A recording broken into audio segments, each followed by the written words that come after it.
ज्ञानेश्वरी पठन अध्याय 17 ओव्या 201 ते 225 श्लोक 14 ते 16। आता गाती ही माझारी शारीरतवावधारी तरी शंभू का श्रीहरी पर्यंता होय। देवद्विज गुरु प्राज्ञ पूजनम शौचमार्जवम ब्रह्मचर्यमहिंसाच शारीरंतप उच्यते। तया प्रिया देवतालया यात्रादिके करावया आठही पहार जैसे पाया उळीग घापे। देवांगण मिरवणिया अंगोपचार पुरवण्या करावया म्हणिया शोभती हात। लिंग का प्रतिमा दिठी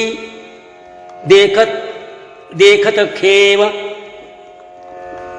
अंगेष्टी लोटीजे का काठी पडली जैसे।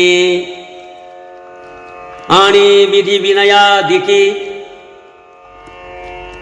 गुणी वडील जे लोके तया ब्राह्मणांची निकी पायकी कीजे। अथवा प्रवासे का पीडा काशिणले जे साकडा ते जीव सुरवाडा। आणि जती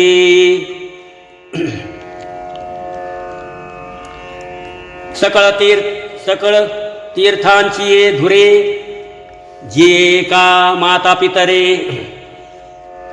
तया सेवेसी कीर लोण कीजे। आणि संसार आयसात दारुणू जो भेटलाची भरी भेटलाची हरिष्णू तो ज्ञानदानी सुकरणू भजिजे गुरु। आणि स्वधर्माचा आगिठा देह जाड्याची या किटा आवृत्ती पुटी सुबटा झाडिके जे। वस्तुभूमात्री नमिजे परोपकारी भजिजे। स्त्रीविषयी नियमिजे नावे नावे जन्मतेने प्रसंगे स्त्री देह शिवणे अंगे। तेथुनी जन्म आगवे सोवळे कीजे। भूतमात्राचे नावे तृणी ना सुडावे किंबहुना सांडावे छेदभेदी।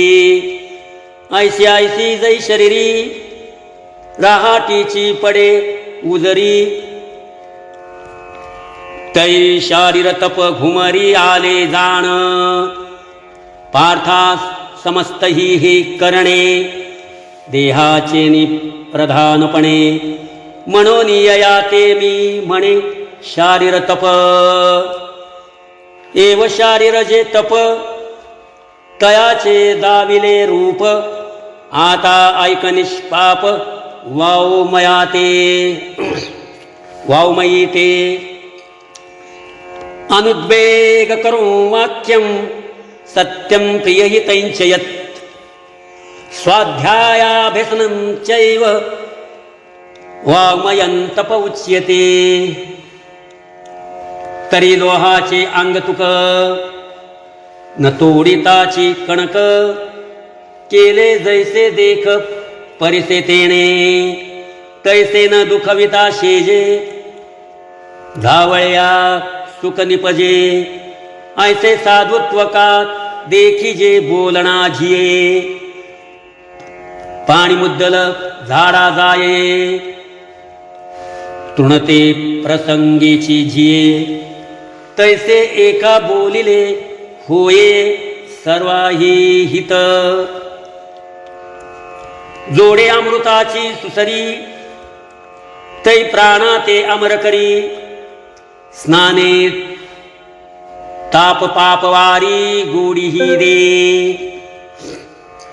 तैसा अविवेकू ही फिटे आपुले अनादित्व फिटे ऐकता रुची न विटे पिऊशी जैसे जरी कोण करे सुपुसणे तरी होवावे ऐसे बोलणे ना तरी अवतरणे निगमू का नाम ऋग्वेदादी तिनी प्रतिष्ठिजतीत वाग्भुवनी केली जैसी वदनी ब्रह्मशाळा ना तरी एखादे नाव तेची शैव का वैष्णव वाचे वसे ते वाग्भव तपत जाणावे आता तपजे मानसिक ते सांगो ऐक म्हणे लोकनायक नायकू तो मनःप्रसाद सौम्यत्वं मौनमात्मविनिग्रहः भावसंशुद्धिरित्यत्य तपो मानसमुच्यते तरी सरोवर तरंगे सांडिले आकाशमेघी का चंदनाचे उरगी उद्यान जैसे रामकृष्ण हरी।